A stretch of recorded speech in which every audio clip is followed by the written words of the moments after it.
আসসালামু আলাইকুম, সবাই কেমন আছেন? আলহামদুলিল্লাহ, আমিও ভালো আছি। এদিকে ধোয়ার জন্য কিচ্ছু দেখা যাচ্ছে না।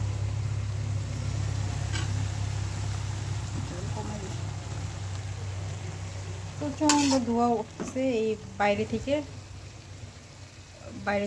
ঠান্ডা হাওয়া আসতেছে, যে ওই কারণে ধোঁয়া উঠতেছে, রান্না করতে পারতেছি না।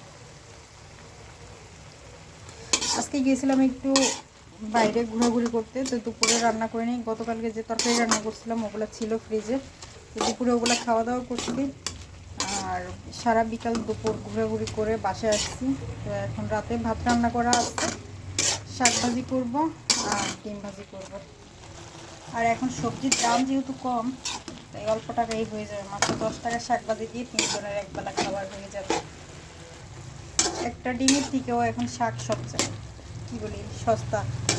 কথা আমি সব আওলাই দিতেছি, বুঝতেছি না আমার কী হয়েছে। আমি মানে মাথা ঠিক নেই আমার, মানে একটা বলতে গিয়ে আরেকটা বলে ফেলি। টেনশনের মধ্যে থাকলে এরকম হয় না, কী কারণে হইতেছে বুঝতেছি না। হয়তো মন খারাপ, সেই কারণে এরকম হইতেছে। মানে যেটা বলতে চাইতেছি ওটা বলতে পারতেছি না, কথা আওলাই দিতেছি। তো এগুলো অনেকটা সিদ্ধ হয়ে আরেকটু সিদ্ধ হবে, মানে অনেকটা পানি ছেড়ে দিতে, পানিতে এগুলো সব সিদ্ধ হয়ে যাবে। শাকটা একটু ভালোভাবে নাইড়ে দিতেছি, কারণ শাকটা একটু বাতি বাতি মানে মোটা হয়ে গেছে। শাকটা ভালোভাবে নাইড়ে দিয়ে তারপরে আমি ভিতরে ঢাকনা দিয়ে দিব। ঢাকনা দিয়ে দিব সিদ্ধ হওয়ার জন্য।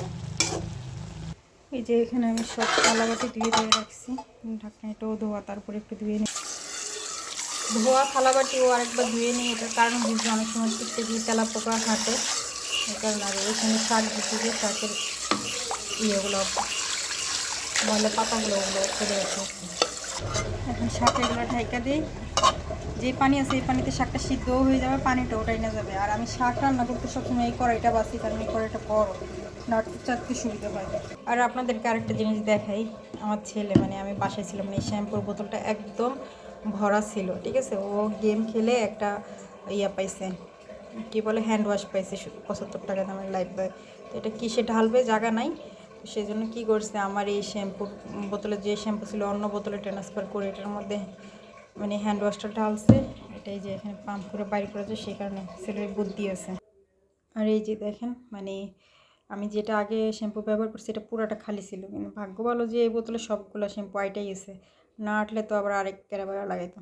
তো আমার ছেলের আস্তে আস্তে বুদ্ধি হইতেছে, তো ভালো কাজ করলে অবশ্যই তাকে ধন্যবাদ দেওয়া উচিত। আর এটা দেখে আমি আসলে একটু মানে খুশি হয়েছি, মনে মনে খুশি হয়েছি যে না, ছেলের কিছুটা মানে বুদ্ধিজ্ঞান বাড়তেছে। এখন একটু ঢাকনাটা উল্টাই দেখি কী অবস্থা এটার। আজকে ঘোরাঘুরি করতে গেছি, যে সেখানে অনেক ভিডিও করা হয়েছে, কিন্তু লং ভিডিও করা হয় নাই। কারণ ওই ক্যাপকাটে এডিট করলে ওই যে ওয়াটারমার্ক থাকি যায়, সে কারণে এখন এখানে এডিট করতে পারি না। টুকরা টুকরা ভিডিও হয়েছে, তো ইউটিউবের জন্য কোনো ভিডিও পাইতেছিলাম না, তো ভাবলাম যে লাল শাক ভাজিটাও করি, একটা 3-4 মিনিটের ভিডিও করে ফেলি। এখন চুলার জালটা বাড়াই দিচ্ছি। আর আপনাদেরকে আরেকটা কথা শেয়ার করি, মানে ইদানিং আমার ভিডিও বানাইতে বানাইতে এমন একটা শখের কাজে পরিণত হয়েছে যে এই ভিডিওগুলো না বানাইলে আমার ভালো লাগে না। আমি যে এখান থেকে টাকা পয়সা আর্ন করবো সেই চিন্তা করে কিন্তু আমি ভিডিও বানাই না।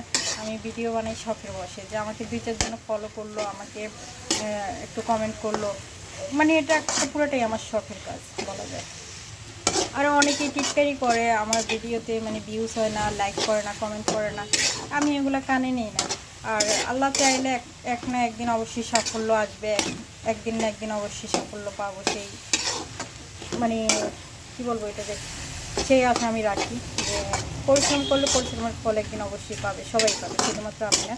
আমিও যদি মন লাগে পরিশ্রম করি, অবশ্যই এখান থেকে আমি ভালো কিছু করতে পারবো। আর হ্যাঁ দর্শক, আপনাদের ভালোবাসা পাইলে আমি আরও তাড়াতাড়ি আগায় যেতে পারবো। আমার যে শখের কাজটা, এটা আরও বেশি গ্রো করতে পারবে।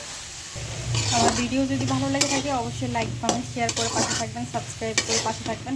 আর এই দেখেন, খুব সুন্দর লাল শাক ভাজি হয়ে